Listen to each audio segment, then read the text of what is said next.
Salvador Sánchez García Borito, escritor, deportista de la lucha canaria, poeta. Nuestro personaje de hoy nació en un año del siglo pasado, en la real ciudad de los Caballeros de Gáldar, con una vida llena de actividad creativa, enfrentándose al sistema establecido por no estar de acuerdo con sus convicciones. La ha llevado a ser de alguna manera un enfant terrible durante muchos años de esta sociedad que intenta marginar a los que sobresalen, enalteciendo a los mediocres. Durante casi 60 minutos estaremos con Borito. Tendremos la oportunidad de entrar en su interior. Nos hará partícipe y cómplice de sus vivencias durante esa larga e interesante existencia. Como buen escritor, nos irá relatando de manera amena sus vicisitudes alrededor de sus tantas estaciones de vida. A partir de ahora, amigo telespectador, relájese, póngase cómodo. Le prometo que no se va a arrepentir de habernos prestado esos minutos de su tiempo. Borito, ¿cómo son tus recuerdos de niño? Tú naces en Gáldar. Nací en Gáldar en el año 1932. O sea, 7 años antes de la Guerra Civil. Correcto. Y por cierto, de Guerra Civil recuerdo, es una imagen, un flash. Estando yo en la sala de mi casa, en la calle Capitán Quesada, hoy número 6, pues estaba yo detrás de la cristalera de la ventana y vi pasar un camión con trabajadores haciendo algún tipo de manifestación. Yo, con el transcurso del tiempo, deduzco que aquello fue en el inicio, como protesta o como manifestación en contra de lo que se venía o de lo que ya empezaba. Y después también recuerdo, ya que tú citaste el caso de la guerra, estar yo en la azotea de la casa y a mi abuela darle un shock porque un barco lanzaba bombas a la montaña, porque parece que en aquella época la montaña era un núcleo izquierdoso y entonces se tenía localizado el sitio. Sí, me acuerdo. Y que mi abuela, como consecuencia... y que también pasaron unos aviones alemanes. Y entonces, fíjate tú lo que son las cosas. Y entonces se presentó la duda, no sé si entre mi madre y mi abuela, de qué aviones eran, de qué nacionalidad eran. Fíjate. Claro, estoy hablando de... Seguramente tuvo que ser eso, claro, al inicio de la guerra. O poco antes de empezar. Son recuerdos ahí de... ¿Cómo son tus recuerdos de niño? ¿Cómo te acuerdas tú de aquella vida? ¿Cómo fue una vida tranquila, una vida...? Los niños son niños. Y ahora, al transcurso de los años, quizás hacemos una valoración distinta. Pero en Gáldar, pues en la calle larga, juegos con los amigos, en la calle... ¿A qué se jugaba en aquella época? Yo, si quieres que te diga la verdad, son tantos los años que han transcurrido. Yo me acuerdo de estar en la acera de mi casa con algún niño, posiblemente iría también a la plaza, pero juegos así concretos de aquella época, la verdad, no lo recuerdo. No tengo ni la más mínima idea de a qué jugábamos nosotros en aquella época. ¿Y tus recuerdos sobre las navidades de aquella época también? ¿Te acuerdas de algo como niño? Pues de los años que yo estuve en Gáldar, que fueron desde el 32 que nací hasta más o menos el 39-40 que vinimos a las Palmas de Gran Canaria, pues Navidad, pues tampoco. Yo nunca he sido una persona de mucha memoria. Hay cosas que sí, por ejemplo, estos datos que te dije, que viví, pero en mi niñez a qué jugaba y cómo pasaba la Navidad, pues imagino que como cualquier familia de aquella época, en una reunión familiar, unas copitas, unos turrones, pero tener así una clara conciencia de cómo Nada. ¿Tu venida a Las Palmas, cómo fue? Yo llegué a Las Palmas de Gran Canaria pues sobre los años 39 o 40 con mis padres, que establecieron, mi padre y mi tío, o sea, el hermano de mi padre, establecieron un comercio a la subida de San Pedro, Almacenes Sánchez, y nosotros nos vinimos a vivir a la calle Colmenares 3, en un piso que daba al Parque San Telmo. Y entonces pues ese es el momento. Me imagino que tus juegos ya en esa época irían hacia el Parque San Telmo. Hacia el Parque San Telmo, y ahora con el transcurso del tiempo pues recordamos algunas veces amigos, nos encontramos o nos saludamos y resulta que mira tú por dónde nos coincidimos o nos conocíamos en el juego del Parque San Telmo, y que a veces jugaban en un parque pues al escondite y a correr, y quien tenía bicicleta con la bicicleta y por cierto, en la trasera de la iglesia de San Telmo, en aquella esquinita, había una señora mayor vestida de negro, que no sé si le decíamos, se llamaba Conchita o algo así, que vendía toda clase de porquería, chochos, tejines. Aquel era uno de los focos de donde nosotros iba a comprar la Parque San Telmo, que bueno, incluso yo creo que en aquella época ya tenía un guardián, ¿no? Porque ahora ya no se ve el guardián, pero yo creo que en aquella época había un guardián. Es posible, tampoco lo recuerdo. No lo recuerdas, ¿no? Tampoco que lo recuerdo. Controlaba que los niños no estuvieran. Es posible, pero no te puedo decir sí o no. ¿Tu llegada al colegio, la recuerdas? Sí, hombre, claro, vivíamos en Colmenares 3, y entonces yo toda la primera enseñanza la hice en el Corazón de María, hoy Claret, Corazón de María en aquella época. Fíjate que de mi casa allí pues es cerca. Entonces en el Corazón de María hice toda la primera enseñanza y todo el bachiller. O sea que pasaste gran parte de tu... Y viviendo en Colmenares 3, toda la primera enseñanza y todo. Un colegio de curas de aquella época, ¿cómo lo ves ahora al paso del tiempo? Pues ahora lo veo desde un sentido muy crítico. Eran unos auténticos represores y fueron, y no sé si siguen siendo, los primeros encargados de hacer que la gente no creyera en ellos, ni lo que representaban. Ellos, con sus realidades, con sus comportamientos. Por ejemplo, un dato solo, un simple dato. Tampoco esto vamos a analizar porque yo estoy ya viejo, ¿no? Un simple dato. Yo estaba en un curso, en quinto, en sexto, ya de bachiller, y un curso anterior, pues algunos de los estudiantes, había un gran salón, por las mañanas se daban clases y por la tarde se estudiaba en un gran salón todos los cursos. Y entonces uno de los alumnos del curso anterior pues tuvo que tener alguna palabra que llegó a oídos del que estaba cuidando, y hubo de preguntar que quién había sido, tal y cual. Claro, nadie delató a nadie. ¿Cuál fue la solución? Los sacó a todos al patio, los puso de rodillas y empezó al cachetón limpio uno por uno. Si hubiera pasado esto hoy, si eso no es represión. Si hubiera pasado esto hoy, se hubiera sido un escándalo, claro. Pero en aquella época todos... No quiere decir que todos fueran iguales. Ya. Había gente buena, gente decente, gente tratable y educada y correcta, pero esto que te digo existía. Y nadie se preocupaba si era bueno, si era malo, si era correcto, era incorrecto, ¿no? Laissez-faire. ¿Cómo era la vida en aquella época, tu vida de adolescente? ¿Cómo veías tú la ciudad? ¿Cómo se vivía? Se vivía de otra forma, me imagino que a la de hoy, ¿no? Hombre, claro, me acuerdo que en aquella época pues estudio por una parte, que te lleva todo el tiempo, me acuerdo que los sábados y domingos, aparte del cine, como es lógico, ¿no? En verano la playa, y en la calle Triana era el paseo permanente de abajo arriba, de arriba abajo. Ya, entonces hablamos de chicas. Los fines de semana. Hombre, claro, es ineludible. Es ineludible. Porque era el pasear y el acechar, me imagino. Claro. Acechaban las piezas, ¿no? Hombre, en el buen sentido. En el buen sentido de la palabra. En el buen sentido, claro. Sí. Esto... Sí. Y entonces, ¿Las chicas iban solas o iban acompañadas de los padres o las madres? No, las chicas casi siempre iban en grupo. En grupo. Y entonces cuando había, por ejemplo, había dos opciones. Si tú, por ejemplo, te fijabas en una, podía ocurrir dos cosas. O que se pusiera en el centro para que no la molestara, y las amigas ejercían de colaboradoras en la causa, de defensoras, o se ponía a un extremo para que entonces tú tuvieras acceso directo a ella. Quiere decir que un sí previo. Un sí previo, claro. O sea que tú ya lo captabas.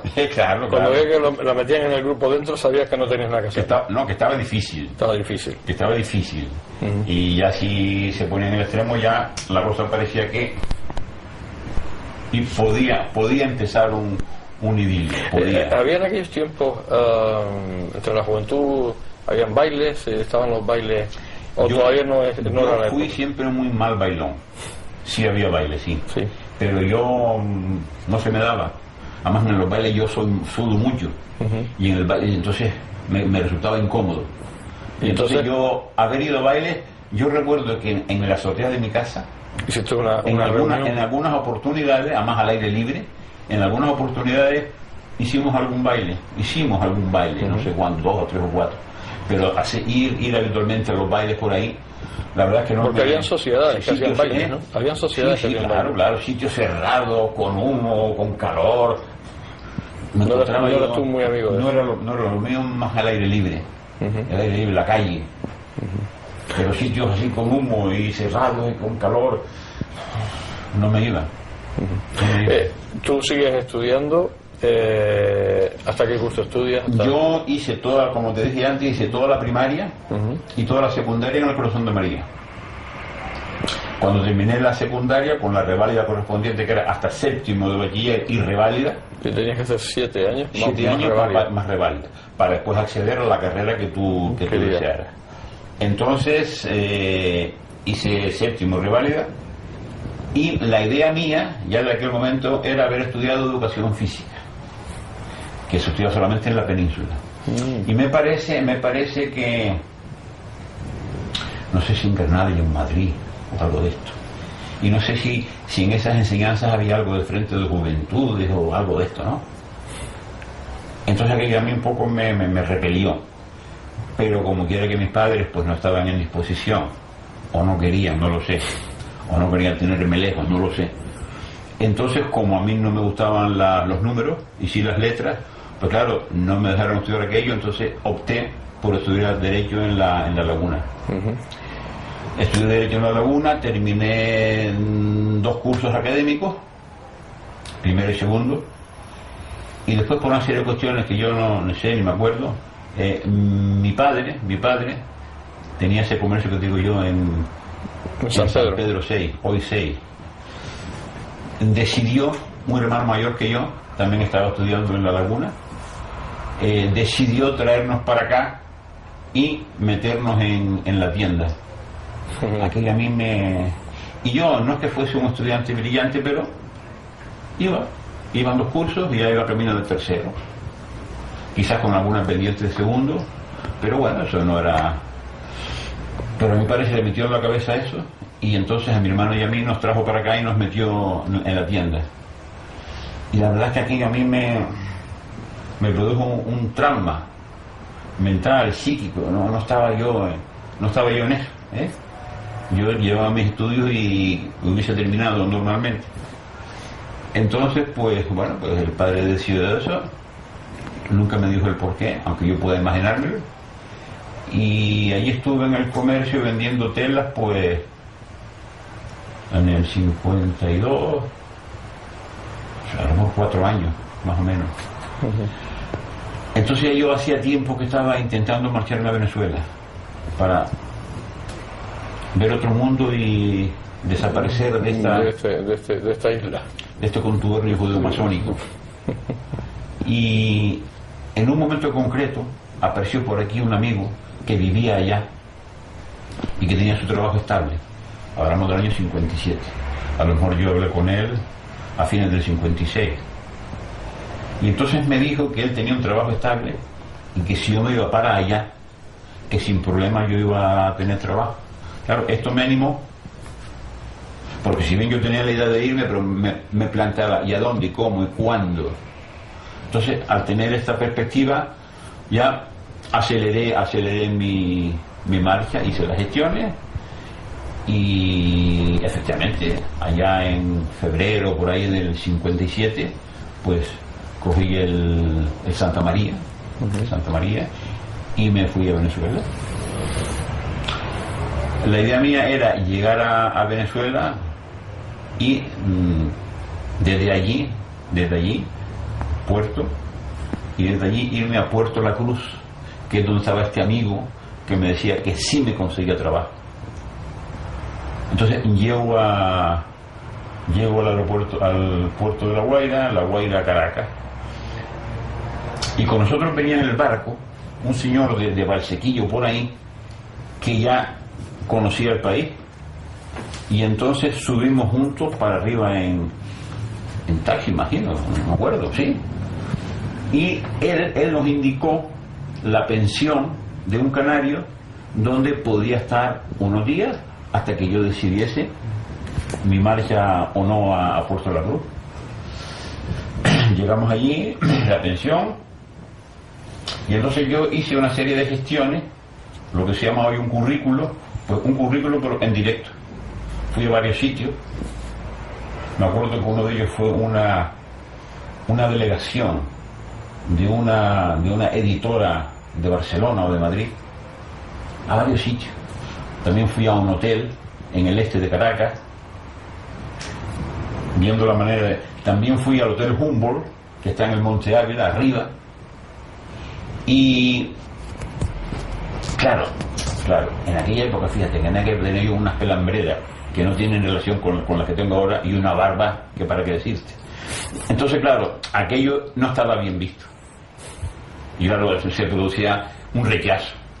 Yo que iba con toda mi ilusión de joven de trabajar, claro, con aquella falla, imagínate yo en un hotel, hombre, a lo mejor en la cocina, allí perdido, pero yo no soy cocinero.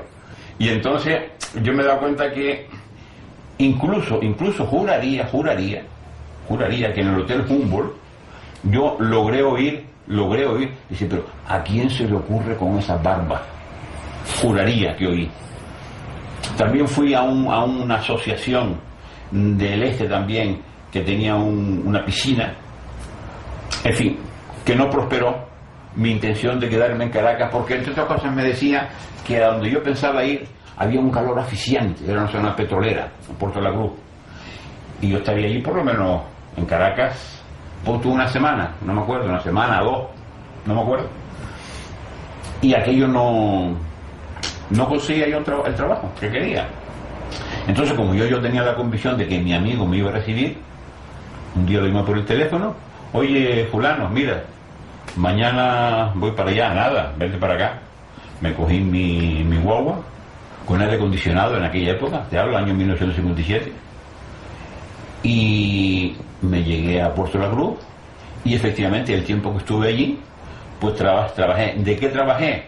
De vendedor domiciliario. Para lo que me sirvió de mucho el que yo había ejercido en el comercio de mi padre y mi tío de vendedor, aunque era una situación distinta, porque yo aquí recibía al cliente, allí tenía yo que ir hacia el cliente. Pero bueno, ya era una experiencia y unas relaciones que ya tenías tú cierta... Y como tuve la suerte que la mayoría de las personas a las que yo accedía en su vivienda eran mayoritariamente canarios, pues ya se establecía una cierta relación de proximidad. No es igual que fuese un desconocido, un propio venezolano, que también lo había. Entonces ya... Y el tiempo que yo estuve ejerciendo esa labor de vendedor domiciliario, pues me defendí. Y me hizo gracia, que es una cosa que ya hoy funciona por el mundo, pero en aquella época pues aquí yo no lo conocía. ¿Sabes tú cuál es el sistema de venta? Nosotros llevábamos 2 o 3 productos, que eran conserva de guayaba, café en polvo y otro artículo. Y entonces la cuestión era, nosotros accedíamos a hablar con la titular de la vivienda. Y entonces nosotros no íbamos a vender, íbamos a exhibirle unos productos. Gancho, ¿tú te das cuenta? que eso ya está generalizado. No, yo no vengo a vender. Entonces le exhibíamos los productos que eran apetecibles porque estaban bien presentados, y claro, son cosas de primera necesidad. ¿Quién no necesita leche en polvo? ¿Quién necesita café y un dulcito, una conservita? Esos son. Y entonces, señora, mire, nosotros no venimos a venderle, nosotros venimos a exhibir estos productos, le decimos el precio, le dejamos aquí alguno que usted quiera hacer la experiencia, probarlo, y la semana próxima venimos por aquí. Si usted decide comprar alguno, bien. Que no decide comprar ninguno, pues nos lo llevamos. Y entonces ese sistema en aquella época funcionaba. Entonces ese fue el trabajo que yo hice en Venezuela durante, no sé, un mes X, porque después, al transcurso del tiempo, en el tiempo que yo había estado en Caracas, un cocinero procedente de Arucas era muy conocedor, amigo del coordinador de la lucha canaria en Venezuela, Juan Enrique González, fallecido ya, y me vio en Caracas un día, el cocinero, que era cocinero del Club Canaria, del que Juan Enrique era directivo, socio seguro. Y entonces se lo dijo a Juan Enrique, mira, había Burito y tal y cual, no sé qué. Y yo no sé por qué conducto, Juan Enrique, que era comerciante, tenía imprenta y algunas cosas, conectó en Puerto de la Cruz con un amigo de él también comerciante. ¿Por qué supieron que yo me fui a Puerto de la Cruz? No lo sé, pero ellos que me localizó allí a través de este comerciante. Y entonces, a partir de aquel momento, cada fin de semana me trasladaba en avión desde Puerto de la Cruz a Caracas a luchar. Terminaba la luchada y, o aquella noche o al día siguiente, volvía a Puerto de la Cruz. Así estuve 2 o 3 semanas o 4. Ahorrador de electricidad Staminar. Tras muchos años de implantación en Canarias, les ofrecemos la posibilidad de ahorrar de un 10 hasta un 35% del consumo de su factura de electricidad. Tenemos un ahorrador que se adapta a sus necesidades, sea cual sea su tipo de negocio o industria. Muchos ahorradores puede encontrar en el mercado, pero solo Staminar ha demostrado su eficacia. No deje que los gastos abusivos de electricidad afecten su economía de negocio. Pídanos presupuesto sin compromiso al 921-481-249. Ahorrador de energía Staminar, la solución a sus problemas de exceso de consumo. Ahorre de un 10 hasta un 35% de su factura de electricidad.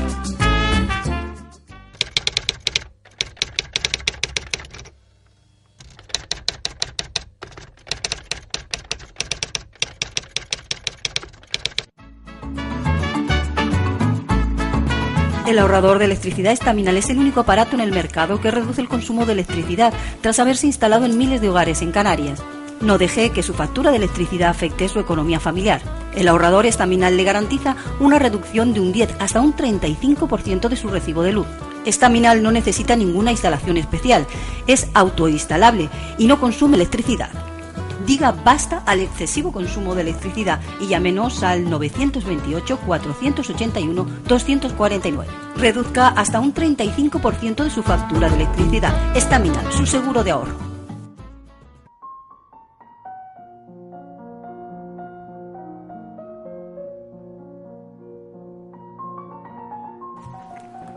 Hemos llegado al primer tramo de nuestra entrevista. Tal como les había adelantado, Salvador Sánchez Borito es alguien muy especial. Aunque de aspecto exterior duro, su gran humanidad queda reflejada a través de tantos años por las obras realizadas en bien del prójimo, aquí o fuera de nuestras fronteras, como es el caso de Cuba. Su incesante búsqueda de nuevos caminos le condujeron a Venezuela, donde dejó huella de su controvertida para algunos personalidad y para otros de alguien dotado con unas condiciones diferentes del resto. Borito nos va atrapando poco a poco con su sencillez, ocurrencia y buen humor. Pero vamos a seguir escuchándolo. Merece la pena.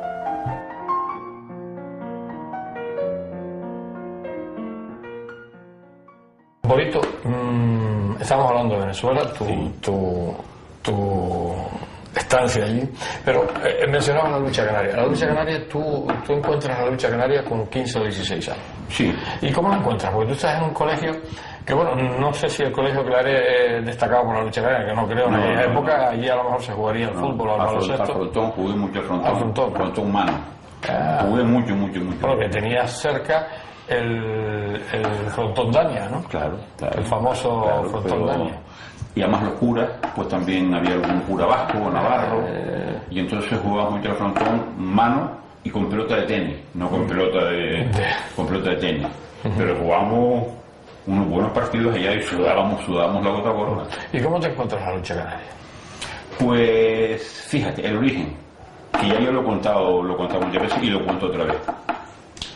Nosotros, como te dije antes, vivíamos en Colmenares 3, que daba San Telmo. Y todos los domingos, que entonces se hacían todos los domingos las luchadas en el Campo España, donde está hoy aquel parque frente a la sede del gobierno, ahí estaba el Campo España. Y entonces todos los domingos mi abuelo, notario y decano, pues iba a la casa de su hija, mi madre, a tomarse el puñito de café. Y estaba allí un ratito, tal y cual, no sé qué. Y como yo era mal estudiante, aunque con el transcurso del tiempo he deducido que el malo era el sistema de enseñanza, no yo. Pero bueno, era mal estudiante. Resulta que mi abuelo, que era gran aficionado a la lucha canaria, y sentía una especial predilección por Manuel Marrero, Pollo de Buen Lugar. ¿Famoso Pollo de Buen Lugar? Sí. Pues resulta que mi abuelo le decía a su hija: Pinito, deja al niño ir conmigo a las luchas. Y claro, ¿cómo le iba a decir mi madre que no a su padre? Entonces iba yo con las luchas con mi abuelo. Y resulta que ahí, esa reiteración en un domingo y otro, pues ahí nació mi afición a la lucha. Y yo conservo una fotografía que ni yo era consciente que se hizo, ni la recordaba, y un día, viendo fotografías, me encuentro que de esa época hay una fotografía en la que estoy yo en medio de los componentes de una selección de Gran Canaria, así, mirando a la cámara. Años 48, 49, 50, y ese fue el origen. Entonces yo en aquel momento recuerdo, claro, era un niño, y entonces veía yo a los luchadores casi como gigantes, como componentes de una gran epopeya, dijéramos, ¿no? Y aquello me sedujo, me atrajo, que fue lo que motivó que más adelante, pues yo empezara ya poco más adelante, empezara yo con mi actividad en el Aragón. La lucha canaria siempre ha estado muy relacionada contigo. Hombre, desde esa edad, 16, 17 años, fíjate que yo siempre tengo orgullo, o a veces ironía, o ambas cosas, de decir que yo llevo en la lucha canaria 62 años ininterrumpidos. 62 ininterrumpidos, porque hay gente que sí, después se pierden 3 o 4 años o 5 o 10, reaparecen. Yo llevo 62 ininterrumpidos. No como luchador, claro, como comentarista, como autor de libros, prensa, etc. ¿Has sido alguna vez directivo, Burito? Sí, mira, antes de acceder a la presidencia, Jesús Gómez Rodríguez, fallecido ya, un grupo de gente de la lucha canaria, pensamos en fijarnos en una persona que pudiese ser un presidente eficiente. Y entonces acordamos una persona a la que dirigirnos para que se presentara como candidato. Me parece que fue en aquel momento de la predemocracia o del inicio de la democracia. Claro, porque si no, antes esto era impensable, ¿no? Y entonces resulta que hablamos con una persona y parece que la cosa estaba aceptada.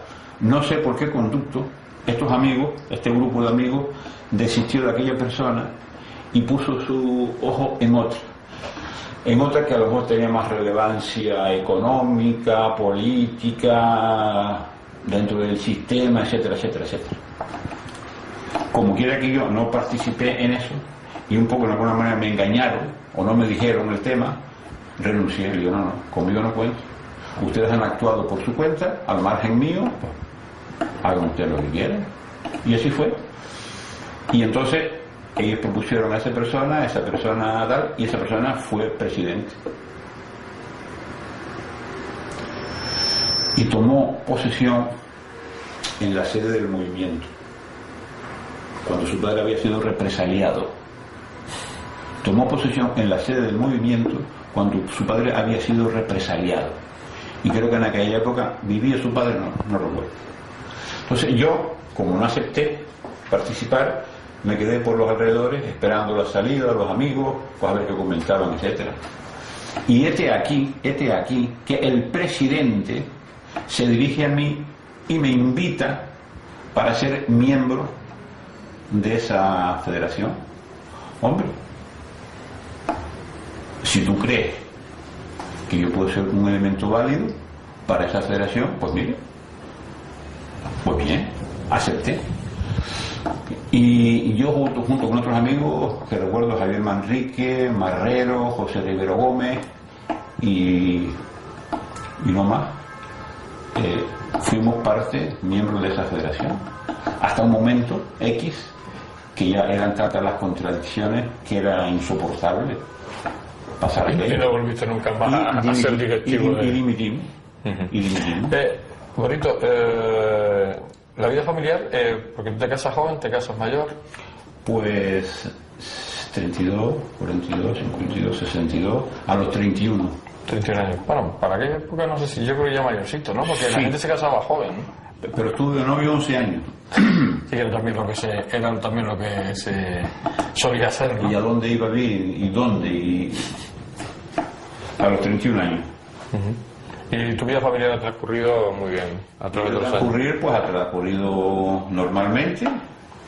¿Cuántos hijos tienes? Tengo 4, 2 y 2. 2 machos y 2 hembras. Y en fin, hasta el momento, pues mira, no me quejo, sufriendo los avatares de todo tipo, pero... ¿Cómo ha transcurrido tu vida laboral? Porque te dejamos en Venezuela, vuelves de Venezuela, sí. y aquí haces algo, montas algo. Bien, entonces resulta que cuando yo vengo de Venezuela, pues mi padre era presidente de una empresa y mi hermano parece que trabajaba en la caja. Mi hermano y yo hicimos un curso de control de vuelo en Madrid. Vinieron unos profesores acá, hicieron una selección previo presencias personales, teníamos que tener conocimientos de inglés y mi hermano y yo fuimos seleccionados para ese curso porque hacía falta cubrir plazas de controladores de vuelo aquí en Gran Canaria. Mi hermano aprobó el curso y terminó su vida laboral de controlador. En el caso mío no. ¿Por qué? Porque cuando estudiaba resulta que, claro, imagínate, eran las épocas del innombrable. Y entonces yo pues he sido siempre un poquillo rebelde. Y me acuerdo por ejemplo de 2 episodios, no sé si habría alguno más, me acuerdo de 2. En un momento concreto, no sé por qué, yo deduje con algunos compañeros que allí eran todo obligaciones y derechos ninguno, cosa que era característico de la época, pero era yo, a mí y entonces una comisión en la que yo iba, pues fuimos a hablar con los profesores, con la dirección, para manifestarles nuestra queja. Bien, ahí ya, imagino que ya ahí me pusieron en la lista negra. Pero no solo eso, sino otra experiencia. Cuando un profesor daba su clase y se marchaba, en el interín que esperábamos al siguiente, pues uno se relaja. Y entonces yo me acuerdo que una vez, en ese interín, entró uno de los profesores y yo estaba sentado así, un poco a la bartola, tranquilamente, cómodo, ¿no? Y entonces entra aquel machito, me mira así, con un aspecto así.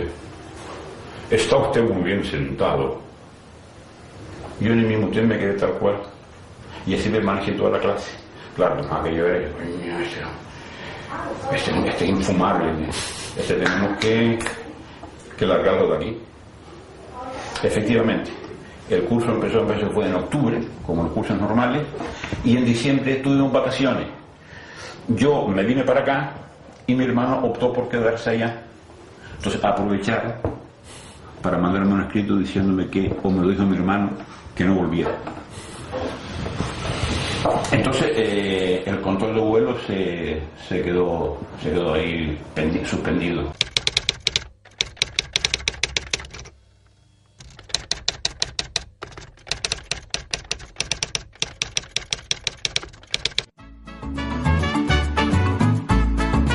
El ahorrador de electricidad estaminal es el único aparato en el mercado que reduce el consumo de electricidad tras haberse instalado en miles de hogares en Canarias. No deje que su factura de electricidad afecte su economía familiar. El ahorrador estaminal le garantiza una reducción de un 10 hasta un 35% de su recibo de luz. Estaminal no necesita ninguna instalación especial, es autoinstalable y no consume electricidad. Diga basta al excesivo consumo de electricidad y llámenos al 928-481-249. Reduzca hasta un 35% de su factura de electricidad. Estaminal, su seguro de ahorro. Ahorrador de electricidad Estaminal. Tras muchos años de implantación en Canarias, les ofrecemos la posibilidad de ahorrar de un 10 hasta un 35% del consumo de su factura de electricidad. Tenemos un ahorrador que se adapta a sus necesidades, sea cual sea su tipo de negocio o industria. Muchos ahorradores puede encontrar en el mercado, pero solo Estaminal ha demostrado su eficacia. No deje que los gastos abusivos de electricidad afecten su economía de negocio. Pídanos presupuesto sin compromiso al 928-481-249. Ahorrador de energía Estaminal, la solución a sus problemas de exceso de consumo. Ahorre de un 10 hasta un 35% de su factura de electricidad.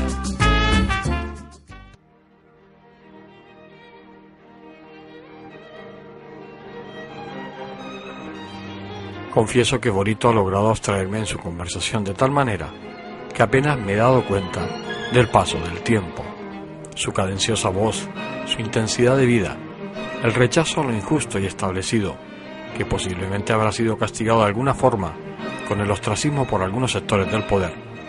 No ha sido óbice para que siempre haya estado del lado del más débil, que haya sido bandera de los oprimidos. Su familia, su lucha canaria, su poesía, en fin, ese montón de cosas que Borito ha pretendido que fueran parte principal de su motor de existencia, le han permitido ser conocido de la felicidad, pero con muchos boletos de ser nombrado amigo. Quiero seguir escuchándolo y que el tiempo no transcurra.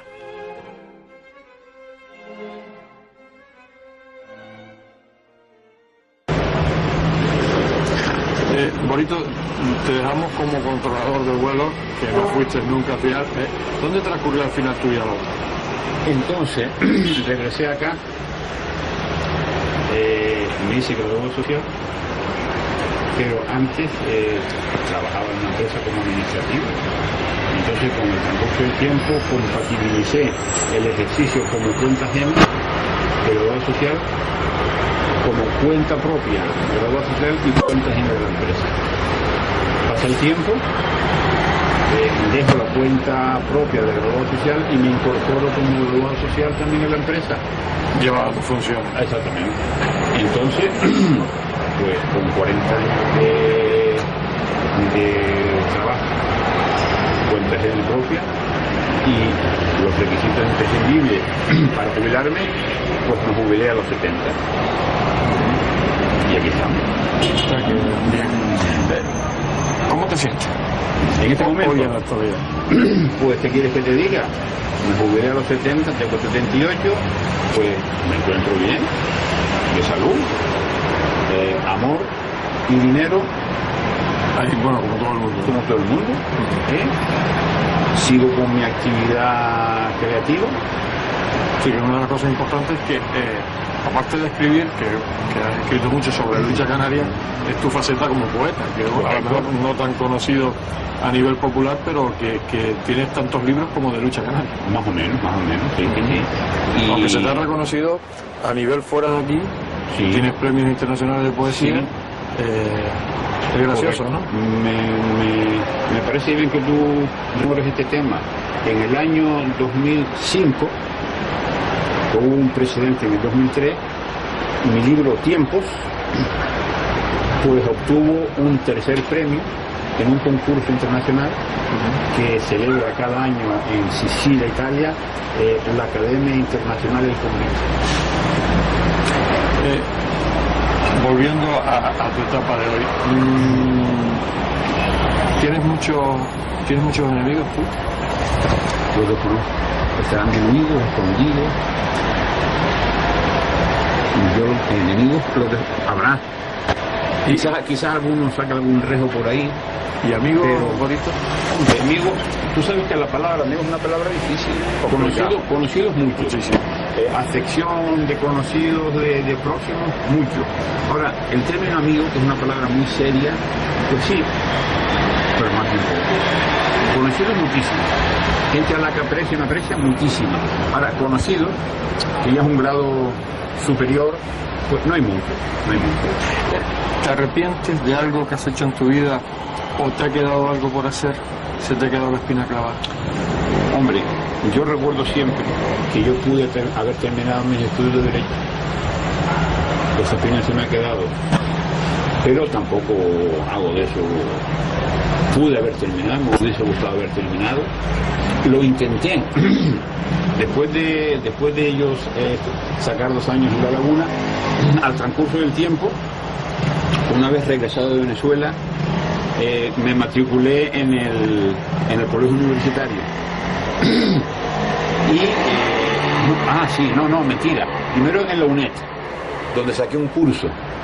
Incluso saqué un notable en una asignatura, en la UNED. Y más adelante continué en el colegio universitario, donde me acuerdo que saqué una asignatura. Pero claro, ya que yo era conchero todos los días, que si de aquí a la guagua, de la guagua tal, y a lo mejor para tener una sola asignatura, se me hizo ya un poco pesado y opté por dejarla. Me imagino que sigues con la misma ilusión y con la misma gana y con muchos proyectos hoy en la actualidad. Pues sí, en este momento sí. Y mira, te voy a decir, al margen, aparte de los 2 últimos libros, Lucha Canaria Periodismo 1 y Lucha Canaria Periodismo 2, en este momento está en imprenta la segunda parte, no la segunda edición, la segunda parte de un librito que yo publiqué en el 98, que lo titulé y lo titulo igualmente ahora, Mini Diccionario de Sujetos Terrícolas, Terrestres, Terrenales, Terráqueos. O sea que metiste a todo el mundo ahí, ¿no? Más o menos. Entonces está en imprenta la segunda parte. Hay una empresa, un titular que en principio se comprometió de palabra a editarlo. Ahora, con motivo de la crisis, no sé si el hombre se habrá vuelto atrás, espero que no. Entonces, un día de esto le vamos a mandar desde la impresora, desde la imprenta, le vamos a mandar el presupuesto y un par de hojas del librito, pues a ver si el hombre se afirma, y si no fuese así, pues a lo mejor lo comprometía yo y lo editaba yo. Mini diccionario de sujetos terrícolas, terrestres, terrenales, terráqueos. ¿Y en qué consiste? Bueno, son adjetivos calificativos que nosotros usamos aquí, pero aunque se llame mini diccionario, pues que es pequeñito, dijésemos un contradiccionario, porque no tiene el rigor que puede tener un diccionario clásico de la Real Academia. Una cosa un poco humorística, a veces hasta inventada, satírica, donde aparecen personajes sin citarlos.